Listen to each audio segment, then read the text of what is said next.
Bueno, vamos a hablar ahora brevemente de la regulación del metabolismo del glucógeno.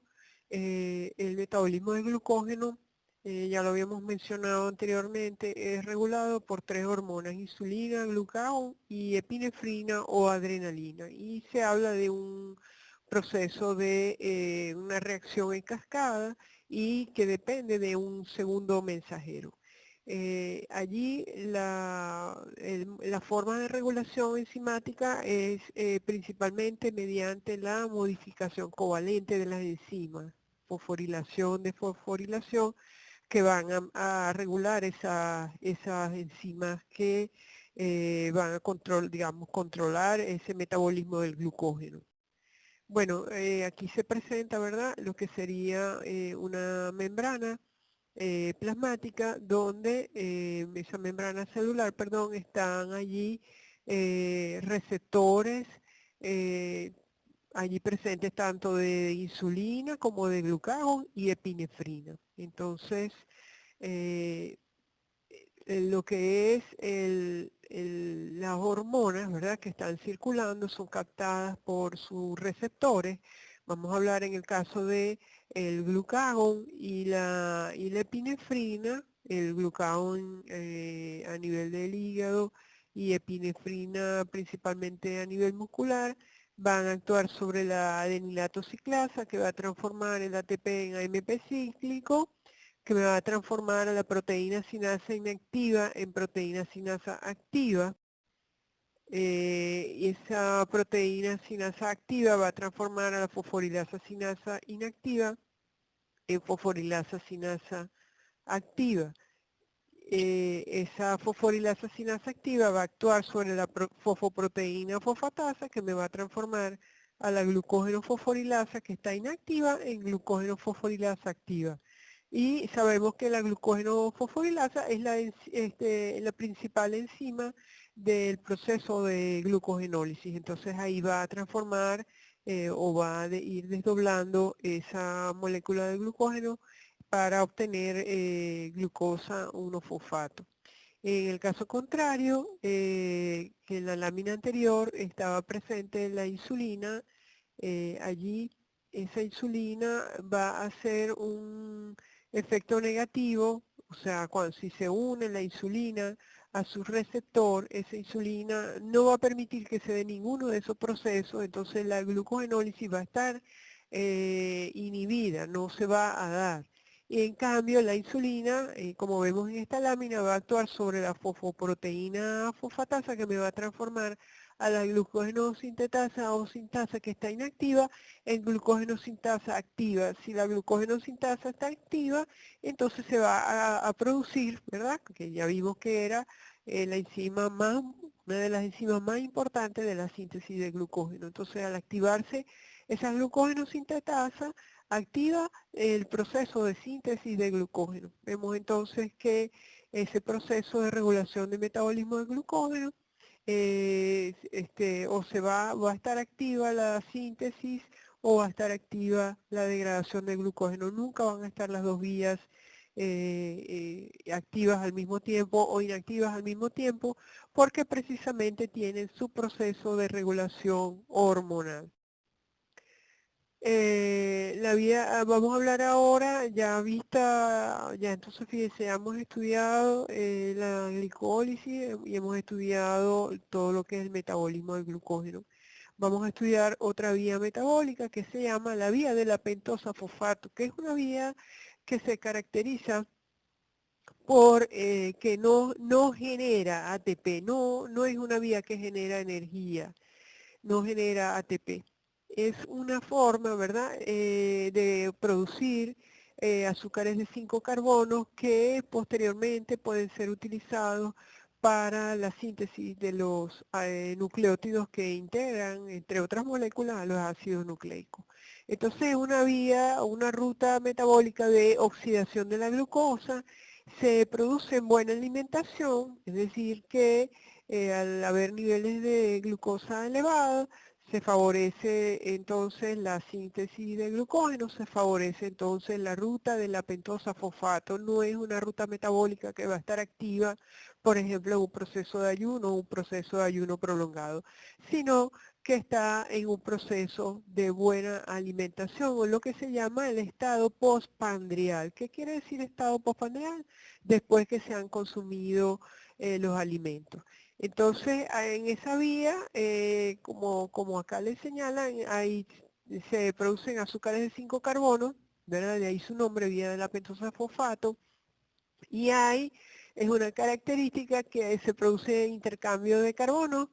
Ahí vamos a hablar de unas enzimas transcetolasas y unas enzimas transaldolasas que van a dar productos con 3, 4, 6 y 7 átomos de carbono. Y como les dije, no es una vía que genere adenosintrifosfato o ATP.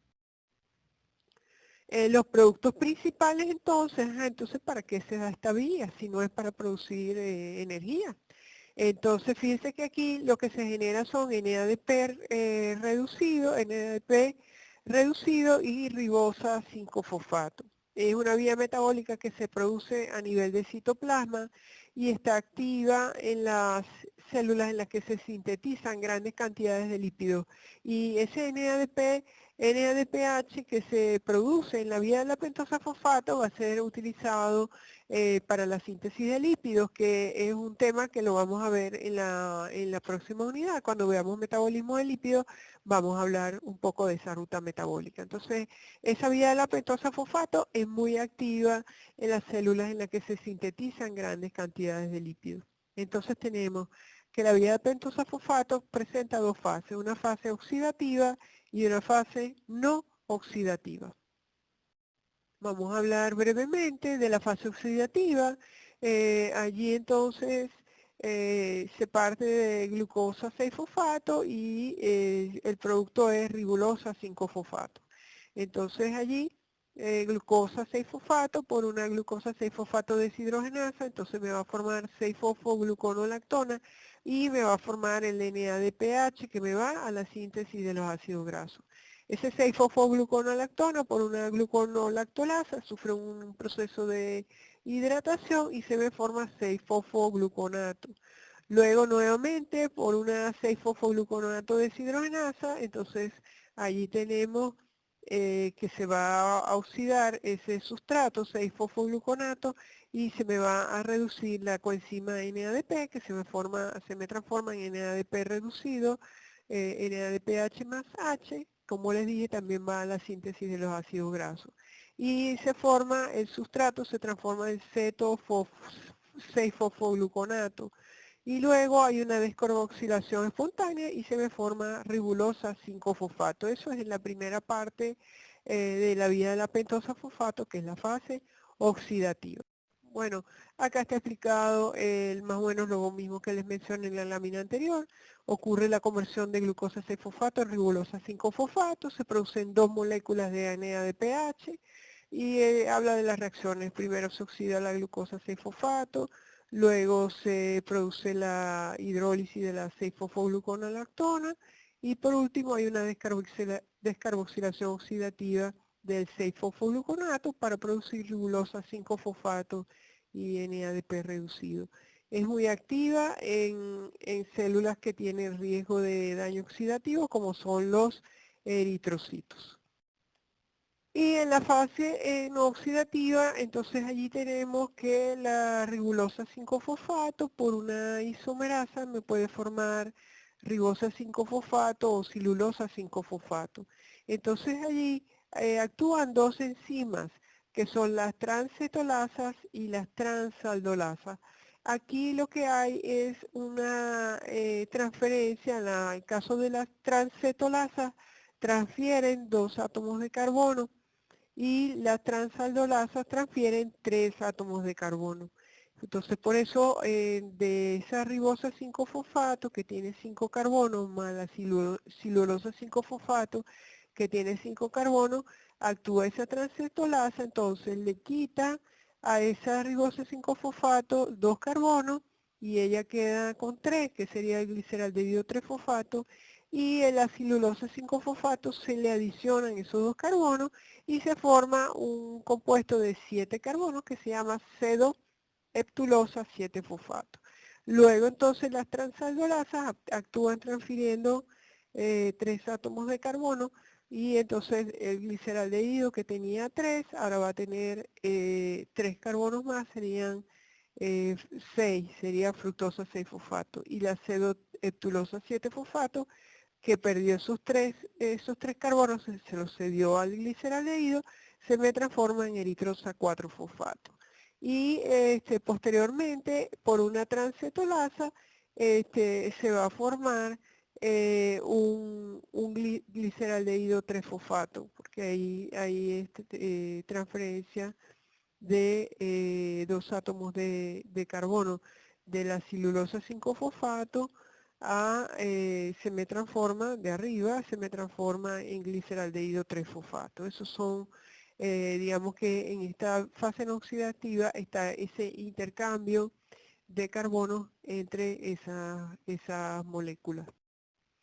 Entonces allí se produce isomerización en la fase no oxidativa, isomerización y condensación de varias moléculas de azúcar diferentes.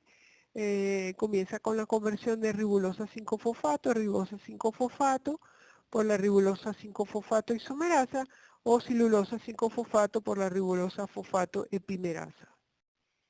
Ahí entonces actúan con la transcetolasa y las transaldolasas, catalizan interconversiones de triosas, pentosas y hexosas.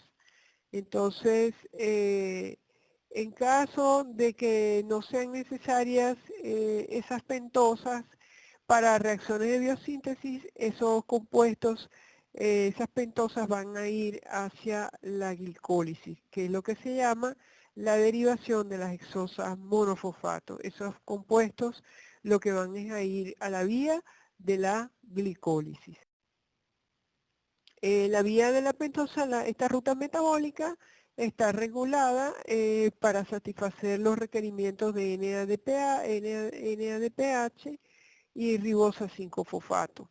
La fase oxidativa está activa en células que tienen demanda de NADPH, como es donde ocurre, digamos, metabolismo de lípidos.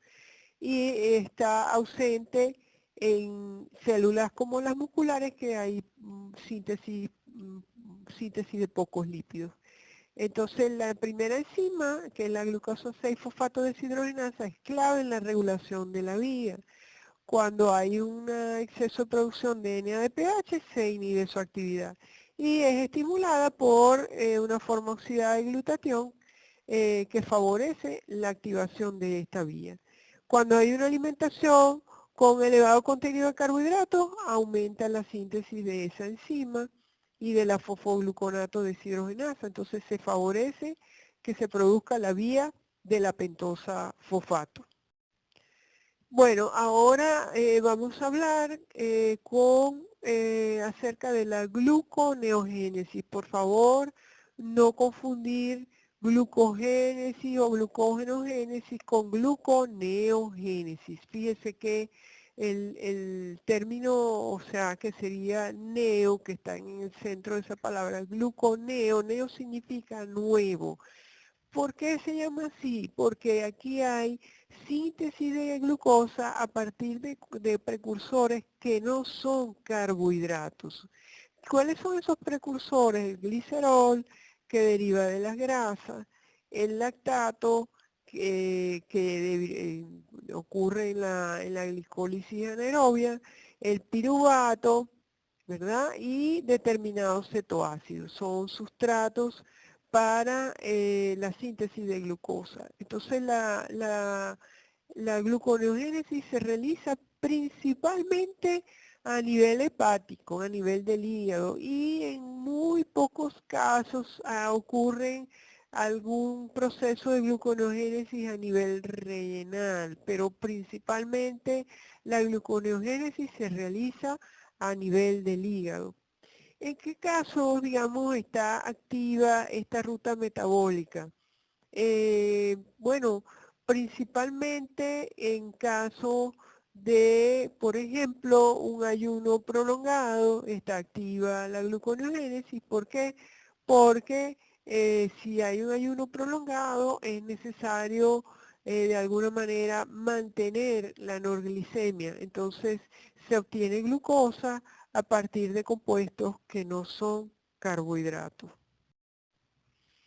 De la gluconeogénesis podríamos nosotros decir que es el proceso, digamos, del punto de vista de las reacciones, así como la glicólisis es de glucosa a piruvato, podemos decir que la gluconeogénesis va en una serie de reacciones al inverso de la glicólisis, de piruvato a glucosa. Sin embargo, es necesario mencionar que existen en el proceso de la glicólisis, porque ya lo estuvimos estudiando, hay tres pasos que son irreversibles de esa glicólisis. Entonces, en el caso de la gluconeogénesis, como son reacciones irreversibles, o sea, que van en una sola dirección, no hay manera de que se pueda ir en contra de eso. Es como decir que yo tengo una calle, tenía un sentido, ¿verdad? Una flecha, yo no me puedo comer esa flecha, ¿verdad? Yo tengo que ir en el sentido o en la dirección que va, en un solo sentido. Si yo quiero venirme en sentido contrario, yo tengo que hacer por otro lado, ¿verdad? Tengo que, no doy la vuelta por aquí, doy la vuelta por allá para llegar a donde quiero llegar porque no me puedo tragar la flecha. Entonces, en ese caso, en los tres pasos irreversibles de la glicólisis necesitan rutas alternativas, enzimas alternativas para que se pueda dar afirmar que la gluconeogénesis es el inverso de la glicólisis. El producto final de la gluconeogénesis es la glucosa. Entonces, en la gluconeogénesis el piruvato es convertido en glucosa a partir de una variedad de fuentes. Y aquí está lo que yo les decía, gluconeogénesis. Observen que la glicólisis va de glucosa a piruvato, ¿verdad? La gluconeogénesis va de piruvato a glucosa. Pero en el caso de las reacciones de la glicólisis que son irreversibles, que es la primera, la segunda, o sea, glucosa, glucosa 6-fosfato, fructosa 6-fosfato, fructosa 1,6-bifosfato, fosfonol piruvato, a piruvato, esas son las reacciones irreversibles. En la gluconeogénesis es como agarrar por otro lado, entonces vamos a ver cuáles son esas tres reacciones con qué enzimas van a actuar allí y se llaman rutas de circunvalación. Por eso mismo, porque son como otro camino, como la reacción de fosfonol piruvato a piruvato es irreversible. Si yo quiero ir de piruvato a fosfonol piruvato, tiene que ser por otra vía distinta con otras enzimas. Entonces, por eso se llaman reacciones de circunvalación. Bueno, aquí en esta lámina, entonces, fíjese, sustrato gluconeogénico. Aquí tenemos entonces el objetivo, digamos, de la gluconeogénesis es la o síntesis de glucosa, tener glucosa a partir de compuestos que no son carbohidratos. Aquí está el glicerol, que el glicerol proviene de las grasas, del metabolismo de los ácidos grasos, puede incorporarse a la ruta gluconeogénica. El piruvato, que también es un sustrato gluconeogénico, y algunos aminoácidos también pueden ser sustrato gluconeogénico. Entonces vamos a ver ahora las reacciones de circunvalación. Entonces, la reacción de piruvato a oxalacetato actúa de piruvato oxalacetato, la piruvato carboxilasa. Luego, en esta reacción, el oxalacetato a fosfonol piruvato a través de la fosfonol piruvato carboxisinasa. ¿ok? Se forma entonces ahí fosfenol piruvato. Esa es una parte de las reacciones de circunvalación. Luego, en la reacción de fructosa 1,6-bifosfato a fructosa 6-fosfato actúa la fructosa 1,6-bifosfatasa, que es la que me va a formar la fructosa 6-fosfato. Y la tercera reacción de circunvalación es de glucosa 6-fosfato a glucosa, que la actúa la glucosa 6-fosfatasa.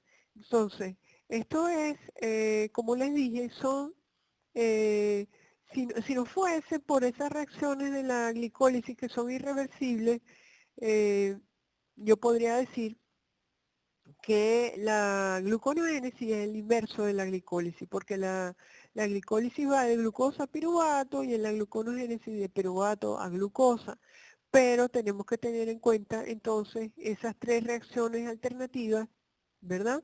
De las reacciones que son energéticamente irreversibles, con sus enzimas y sus sustratos. Bien.